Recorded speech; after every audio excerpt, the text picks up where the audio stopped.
Hey guys, welcome to this week's edition of Double K's Fresh Take.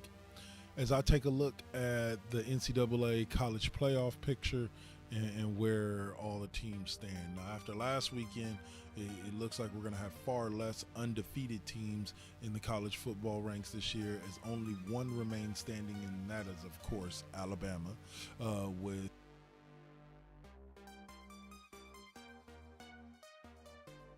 Nick Saban at the helm. Bama is doing well this year. Don't know a lot of the names of the guys on Bama because to me they're all interchangeable. Nick Saban system is kind of like Bill Belichick systems at the pro level. He just kind of plugs and plays and develops Heisman candidates and recruits the best in the country. He's at 10-0 again this year, ranked first in the college football poll, the AP poll, third-rate strength of schedule. So this was a team that overall deserves to be there and will once again be there after, I believe, winning the national title last year. The next team up was a surprise team. Didn't really come out of nowhere, but it wasn't really expected to be in this spot early on. Michigan had worked their way up to number 2, but now their rival Ohio State sits at number 2 after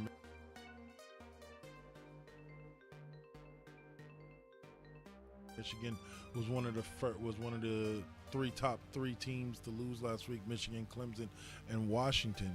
Ohio State sits at 9-1, ranked 2 in the college football, 2 in the AP poll.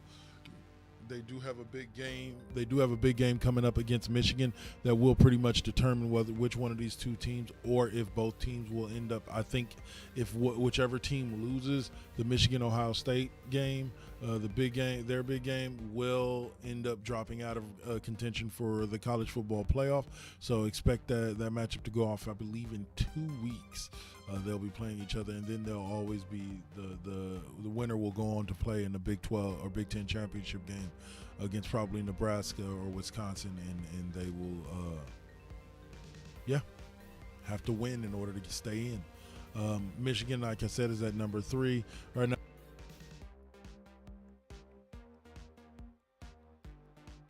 After taking a loss this past weekend, Michigan's a great team led by former 49ers head coach Jim Harbaugh, and I think that if they can get in, that tournament style play will favor Jim Harbaugh and the Michigan Wolverines and Peppers, that kid that can just seem to do everything, Jabril Peppers.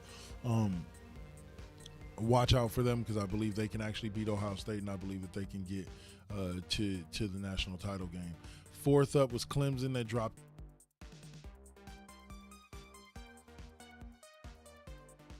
down from number 3 last week, and after taking that loss, they moved down to number 4, knocking Washington, the only Pac-12 team that was in there, out of the ranking as far as the playoff goes, with Clemson rounding out the top 4. Now Louisville, Washington, Wisconsin, and Penn State all round out your 5 through 8 categories, and I think all 5 with Louisville and Washington being the only ones with a realistic shot of getting back in. I believe Washington, if they can win out in the Pac-12 and win the Pac-12 conference championship game, I believe they can get back into the national title playoff picture hunt. But we'll see what happens as the year goes on. Those are your top 4: Bama, Ohio State, Michigan, Clemson, followed up by Louisville, Washington, Penn State, and Oklahoma,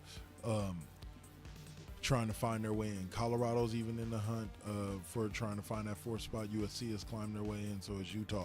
These are all Pac-12 teams. That's why I bring them up. It amazes me how many Pac-12 teams we have up there now, but not a single one is actually in the thing there or in the tournament. Other than that, guys, have a great day.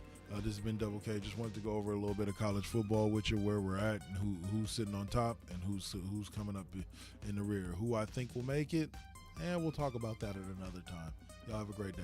Peace.